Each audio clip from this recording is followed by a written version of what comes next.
Bonjour, bienvenue à Lumière du Monde, votre émission diocésaine télévisée. Marie-Josée, heureuse d'être là avec mon collègue Jasmin. Allô. Allô à toi. Première de 2 émissions spéciales sur nos nouveaux saints, François de Laval, Marie de l'Incarnation, alors que se déroule du 5 au 12 octobre un pèlerinage très important sur les pas de ces nouveaux saints en France et en Italie avec une belle délégation québécoise. C'est un pèlerinage qui culminera par une messe d'action de grâce avec, imaginez, le pape François en la basilique Saint-Pierre de Rome le dimanche 12 octobre. C'est un très bel événement qu'on est heureux de célébrer avec vous. Alors, on est ici dans la cour, dans les jardins du Séminaire de Québec, séminaire fondé par Saint François de Laval. Et au cours de cette émission, on verra un peu le portrait de Saint François de Laval. Qui est-il? Le portrait de sa sainteté. Alors, c'est ce qu'on voit ensemble aujourd'hui. Bonne émission.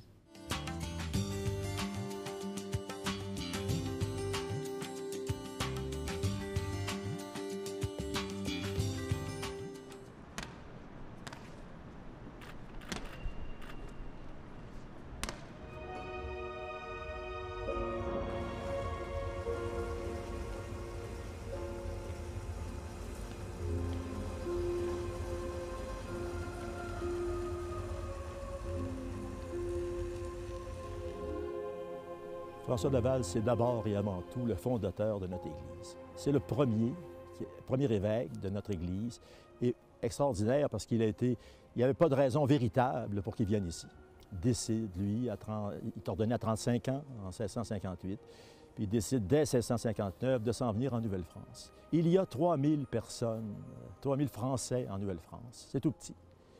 Quand François de Laval meurt en 1708, il y a à peu près 15 à 16 000 personnes, ça rentrerait dans le nouvel amphithéâtre de Québec. C'est dire que cet homme décide et il veut fonder cette Église et il vit 50 ans à la fondation et à la bonne marche de cette Église. C'est un homme, c'est un Français, c'est un noble. On pense que parce qu'il est noble, on croit qu'il est très riche. Ce n'est pas le cas. François de Laval, c'est d'une bonne noblesse. Les Laval, sa mère, c'est une Péricard. C'est vraiment des bonnes noblesses. On a souvent attribué aussi à la noblesse des Montmorency. Ça s'est fait après sa mort. Lui-même n'a jamais signé Montmorency. Il s'appelle François de Laval. Et si on pouvait ajouter quelque chose, il a été quelque temps seigneur de Montigny, la seigneurie de son père, quand ses 2 frères aînés décèdent et que lui les remplace. Son père meurt alors qu'il n'a que 13 ans et il fait des études chez les Jésuites dans un collège qui est d'abord le collège de la Flèche et ensuite au collège de Clermont à Paris pour sa théologie. Et il est ordonné prêtre en 1647. Et puis, à un moment donné, il n'a que 30 ans encore, on pense à lui pour une fonction d'évêque. Ça, c'est en 1658. Alors, il est donc ordonné évêque en 1658 pour la Nouvelle-France, pour Québec. Mon Dieu, regardez, droit devant, des récifs. Il est trop tard pour les éviter. Nous allons trop vite. Mourir si près du but, que la volonté de Dieu soit faite. Mais que se passe-t-il? On dirait que le bateau fait un bond à tribord. Les récifs, nous passons à côté. Le navire reprend sa position. Dieu de miséricorde, nous sommes sauvés. Quel émoi! C'est un miracle. Comme je suis heureuse. Nous atteindrons Québec qui nous invite au plus radieux espoir. Il arrive ici au Canada en juin 1659. Alors c'est le point de départ avec cette arrivée de Monseigneur Laval en Amérique, de tout son ministère qui l'amène à être d'abord vicaire apostolique en Nouvelle-France. Ce n'est pas d'abord un évêché qu'il a, parce que ce n'est pas organisé encore, c'est ça que ça veut dire. Un vicaire apostolique, c'est juste pour indiquer que c'est un pays encore de mission. François de Laval, il visitait. D'abord, la première chose qu'il fait quand il arrive à Tadoussac ou à Gaspé, d'abord à Gaspé, puis après ça à Tadoussac, les Jésuites lui permettent de rencontrer des Amérindiens. Et il fait ça avec grandeur. Puis, une des choses les plus importantes, à la Madeleine, près de Montréal, il y a raconté par les Jésuites dans les relations, c'est un texte absolument magnifique où il va dans les maisons, il salue les gens, il les bénit. C'est d'une grande beauté, tellement François Laval était attaché aux Indiens. Et ce qui prouve son attachement le plus important, c'est sa lutte de vie contre l'alcool. Les Indiens ne connaissaient pas l'alcool en Nouvelle-France avant de l'arrivée des Blancs, mais quand ils ont connu ça, ils ont désiré l'ivresse. Ça leur donnait l'éloquence, ça leur donnait la force, et en plus, c'était renouvelable. Alors, mais c'était épouvantable. Et Monsieur Laval a lutté contre ça. Il a fait 3 fois la traversée de l'Atlantique pour convaincre le roi de ne plus vendre de l'alcool aux Indiens contre les fourrures. Les fourrures ici, c'est le principal moyen économique de l'époque. Mais les Indiens étaient prêts à donner toute leur chasse d'hiver contre l'alcool. Des rives du Saint-Laurent jusqu'au Mississippi, écho de la Louisiane, chapelle d'Acadie, l'infatigable missionnaire, personnage légendaire, chante fièrement l'hymne du monde nouveau-né, nous entraîne dans sa grande traversée.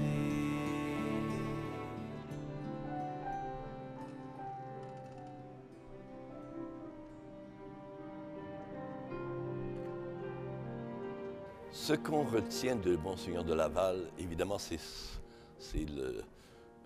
la personnalité d'un bâtisseur et d'un grand visionnaire, parce que il faut se remettre un peu dans l'esprit de cette époque.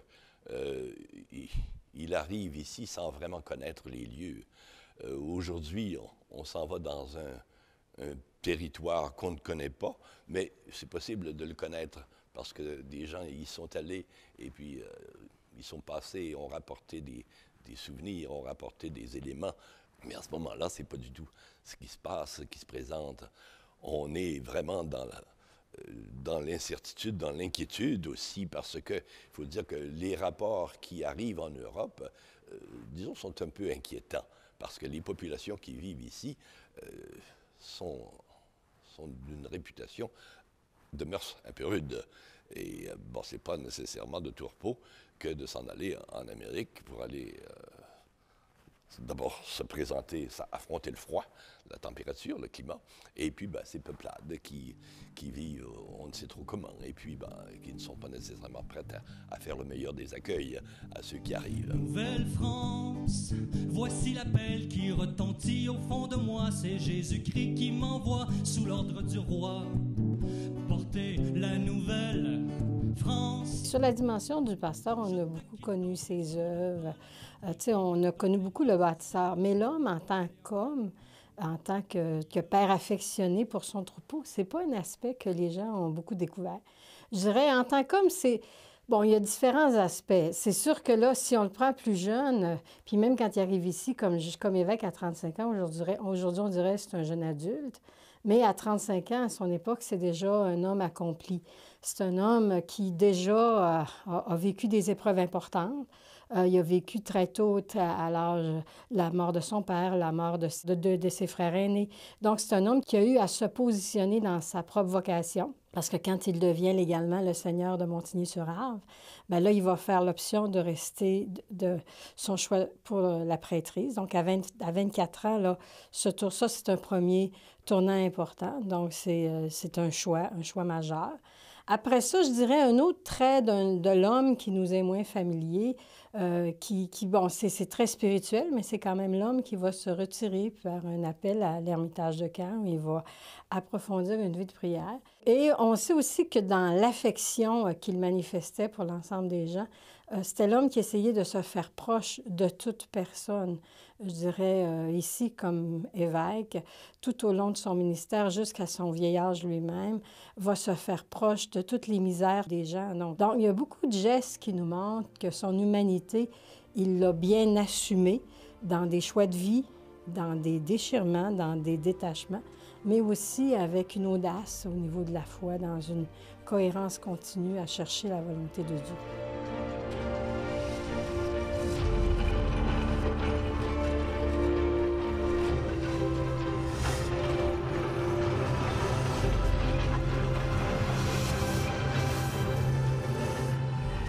François Laval, c'est un homme de communauté, c'est un homme d'amitié, c'est un homme de partage avec les gens. Et il décide d'abord de fonder un grand séminaire pour la formation des prêtres. Et très tôt, quand il arrive au Canada, les Jésuites ont préparé des jeunes qui est prêts à ordonner. Et après, dès 1668, il décide de fonder un petit séminaire pour la formation des jeunes, pour les préparer au sacerdoce. Il a proposé, par exemple, que le séminaire de Québec soit l'équivalent d'un grand presbytère. Les rois n'étaient pas d'accord avec ça. Ils voulaient créer des paroisses. Ils voulaient créer des paroisses fixes avec des curés inamovibles. François de Laval disait « La population est trop faible, elle est pauvre, elle ne peut pas nourrir et loger les prêtres. » Et de cette façon-là, il a décidé de fonder une espèce de séminaire de Québec avec des bâtiments qu'on retrouve autour de nous, dont il reste beaucoup de traces de François de Laval. Et plus tard, le séminaire fonde l'Université Laval, s'occupe d'un petit séminaire, des grands séminaristes, accueille des prêtres, une communauté importante. C'est visionnaire d'avoir fait ça. Il faut réaliser cette entreprise, voilà la plus importante mission. Voilà le lieu de la maison de Mme Couillard, que Monseigneur Daval a acheté le terrain, il a acheté la maison, et c'était le lieu de résidence des premiers petits séminaristes. Ça, c'est la partie très ancienne ici. On est en 1681 à peu près. De ce côté-ci, c'est le petit séminaire de François de Laval. Ça, c'est le grand séminaire de François de Laval. De ce côté-ci, François de Laval a construit une chapelle et quelques bâtiments qui ont été largement agrandis et haussés. La partie basse est construite au temps de François de Laval. Le petit séminaire est construit 1675 à 81, puis après, il construit cette partie-ci. Ça s'appelle l'escalier de Saint-Joseph. C'est la base ici de la construction de François de Laval. Moi, je dis que les vraies fondations du séminaire de Québec, c'est ici.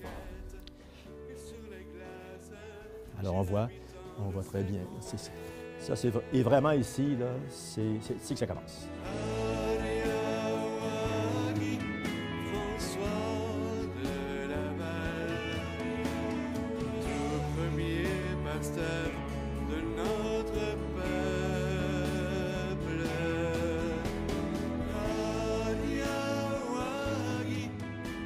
Donc, je dirais le témoignage de vie, avec ce souci dans son action d'être vraiment, de faire la volonté de Dieu. On voit d'ailleurs dans ses écrits que la volonté de Dieu, c'est la seule chose qui compte pour lui, que Dieu doit être notre centre, notre tout.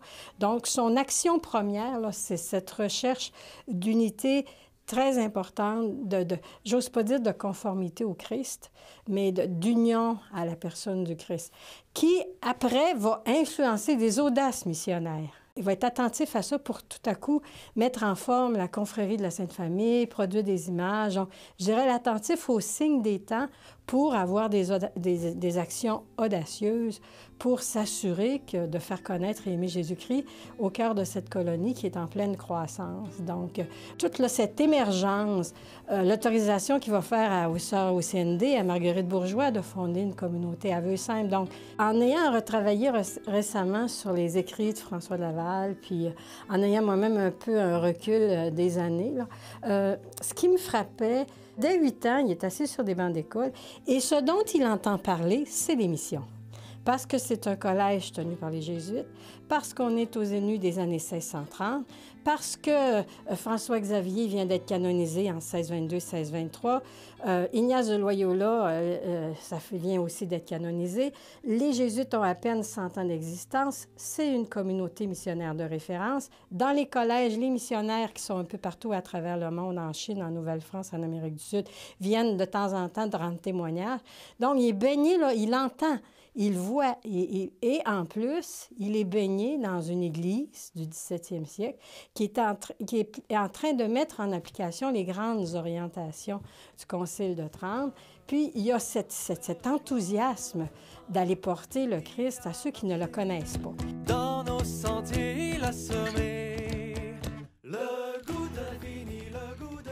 Je remercie le Seigneur et sa très sainte Mère de me permettre ce retour aujourd'hui parmi vous, mes enfants. Les enfants de Dieu pour qui j'ai semé les premiers ferments du rayonnement de l'Église catholique aux confins du monde connu. La spiritualité de François de Laval, c'est une chose très complexe. C'est une spiritualité de l'action.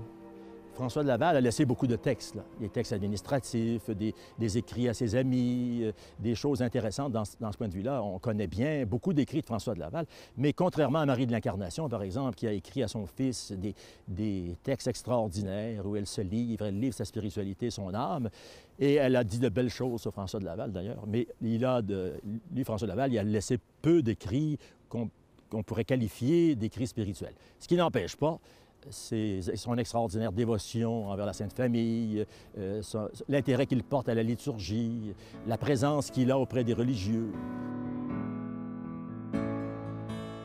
Dans la chapelle funéraire, quand on l'a érigée en 1993, là, il y a 4 mots: appel, fondation, croissance, abandon. Donc, l'abandon à Dieu, c'est de croire qu'on est au service d'abord d'un maître. Donc, on n'est pas le point de référence, mais que notre référent est, je dirais, à l'externe de nous et à l'intérieur de nous. Parce qu'on va voir dans les écrits de François de Laval, à un moment donné, que c'est le royaume qui est au-dedans de l'âme et qui doit être notre centre et notre tout.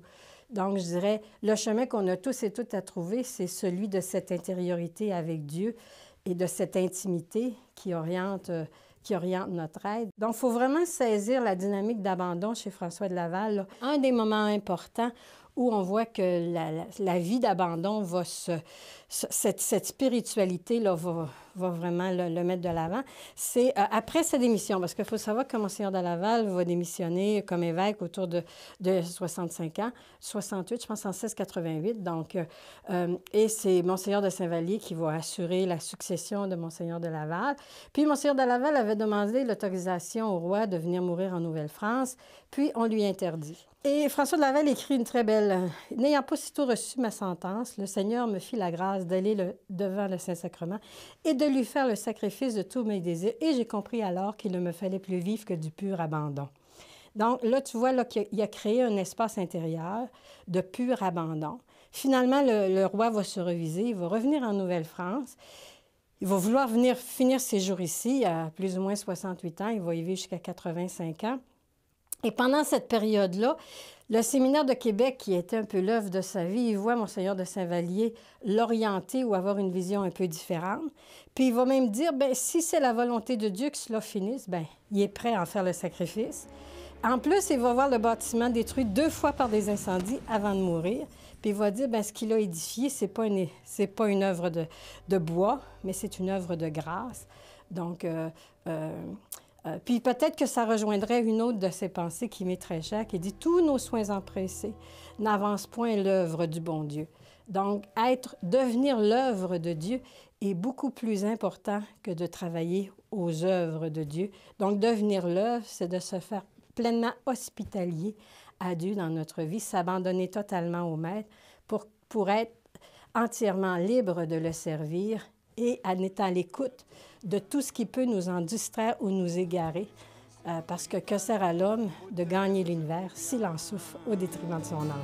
Tout en disant que sert à l'homme de vouloir gagner l'univers, si l'on vient à perdre son âme en oubliant celui qu'il sert, ce ne sont pas les beaux langages, pas plus que les plus beaux discours. Le pape François a également canonisé le bienheureux François de Laval, premier évêque en Nouvelle-France, un géant, lui aussi, de la vie spirituelle. Ce sont des travaux qui se sont faits à cette époque, en 1877, dans la cathédrale, qui ont permis, par hasard, qu'on tombe sur le cercueil de Monseigneur de Laval. Et c'est à ce moment-là qu'il y a eu quelque chose d'un peu particulier qui s'est présenté.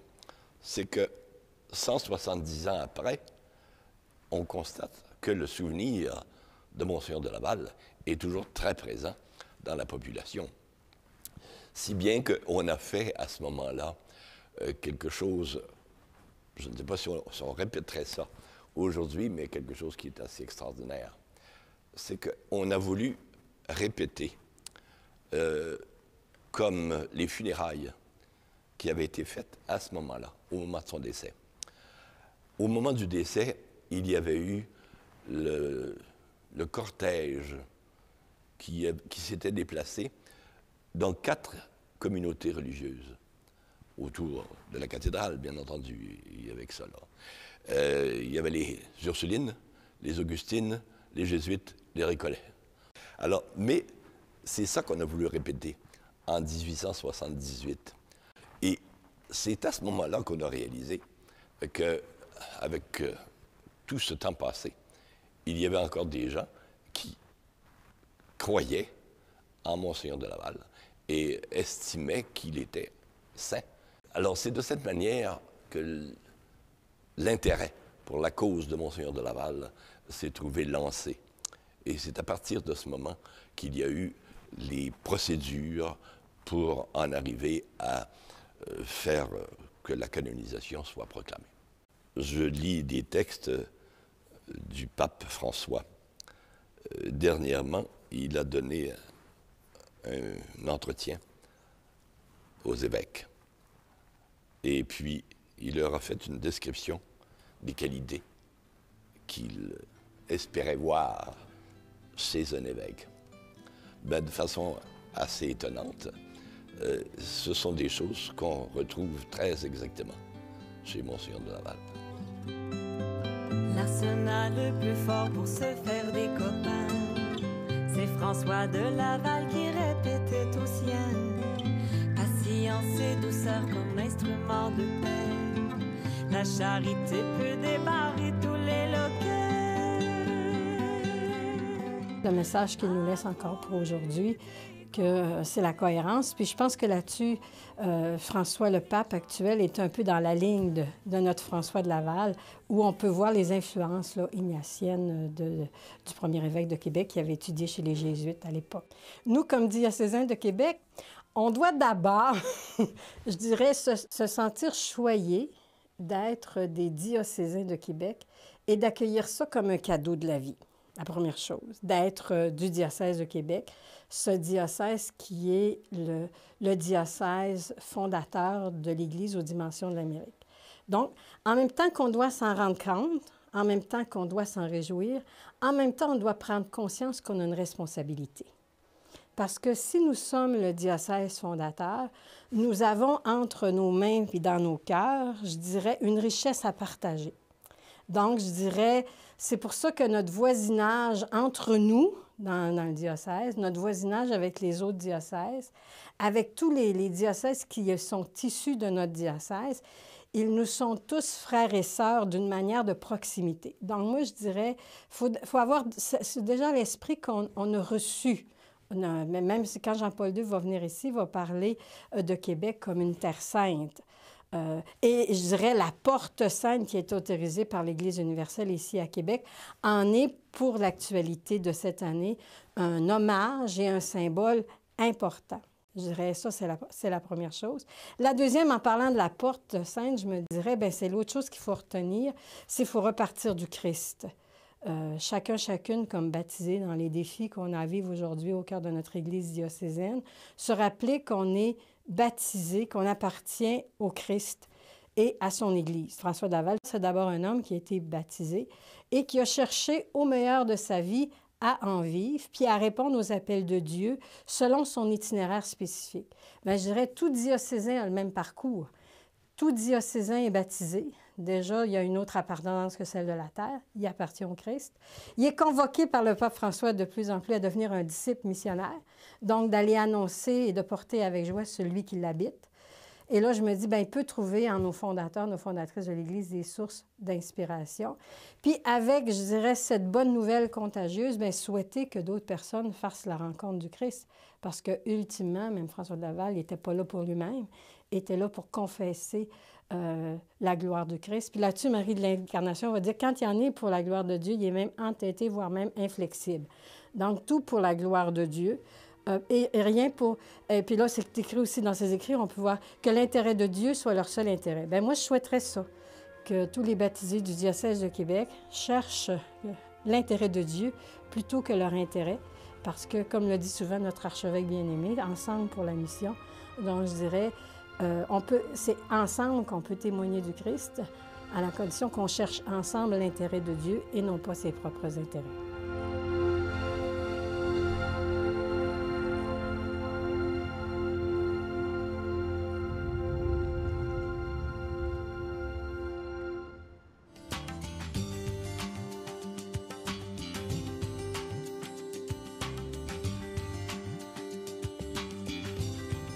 pour être en communion d'une façon particulière avec la délégation québécoise qui est en pèlerinage sur les pas de nos saints fondateurs. Alors, on vous invite à vous rendre sur notre site web, alors le www.ecdq.org, pour avoir des reportages, des nouvelles de façon régulière de leur route vers Rome.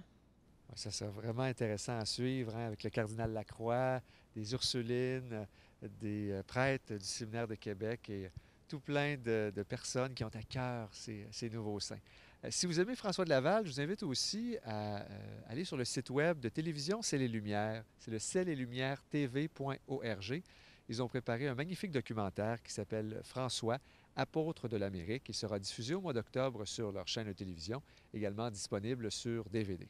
Et pour vous, la semaine prochaine, on sera dans un autre jardin, celui des Ursulines cette fois, pour revoir le témoignage de Sainte Marie de l'Incarnation, son modèle de sainteté, de ce qu'elle a à nous apprendre pour aujourd'hui. Oui, à la semaine prochaine. À bientôt.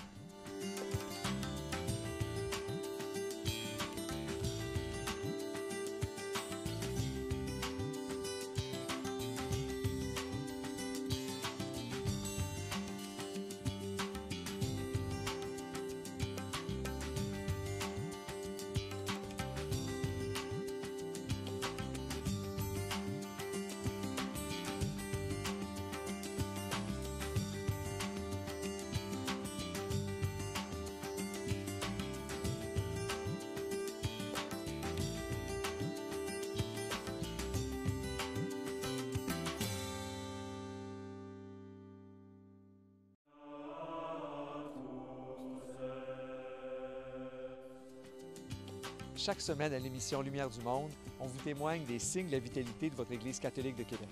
Par des rencontres, des reportages, on explore avec vous la pertinence du message chrétien pour aujourd'hui. C'est un éclairage nouveau sur le monde auquel vous êtes tous et toutes conviés. Soyez des nôtres!